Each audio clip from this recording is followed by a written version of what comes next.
طيب انتي سألتيني على الحروف الساكنة وبتيجي بعد حرف ايه. بصي، حروف اللغة الإنجليزية عموما 26 حرف متقسمين كالآتي: 5 حروف اسمهم حروف متحركة أو vowels، و21 حرف اسمهم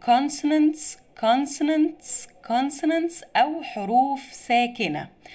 طيب ايه هم الحروف المتحركة اللي هم ال5 اللي قلنا عليهم دول؟ اسمهم ال A E I O U. دول الحروف المتحركة او الفاولز. طيب برضو ما فهمتش ايه الفرق يعني ما بين الساكنة والمتحركة.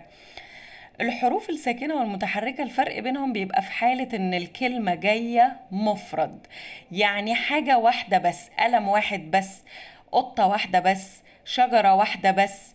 هنا بيفرق في حاجة صغننة. الحروف المتحركين اللي هم الفاولز ال A وال E وال I وال O وال U، لو جايين في بداية الكلمة المفرد بحط قبلها آن، بحط قبلها آن. طيب زي ايه؟ عندي كلمة مفرد اسمها انت يعني نملة، نملة واحدة. طيب ما ينفعش اقول انت كده واسيبها، لازم اجيب قبلها حاجة. الحاجة اللي عندي دي يا اما بجيب قبلها يعني اقول انت، او اجيب قبلها ان يعني اقول انت. احنا هنا رسمنا اهو البيت بتاع مستر ان اللي بيخلي فيه كل اصحابه اللي بيلعبوا معاه اللي هم الحروف ال5 بتوع الفاولز. فلو الكلمة اللي عندي بتبدأ بحرف من الفاولز دول بحط قبلها ان، يبقى انت.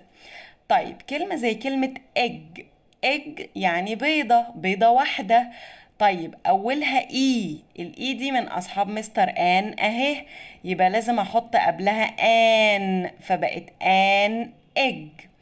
نفس الكلام كلمة أورنج يعني برتقانة واحدة، أول حرف فيها هو الأو، الأو هنا من أصحاب مستر آن يبقى هتبقى آن أورنج.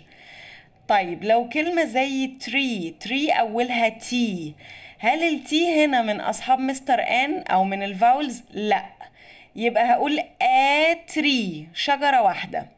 طيب كلمة كات أولها سي، هل السي من أصحاب مستر آن؟ لا، يبقى هتبقى كات. أتمنى أكون أفدتك.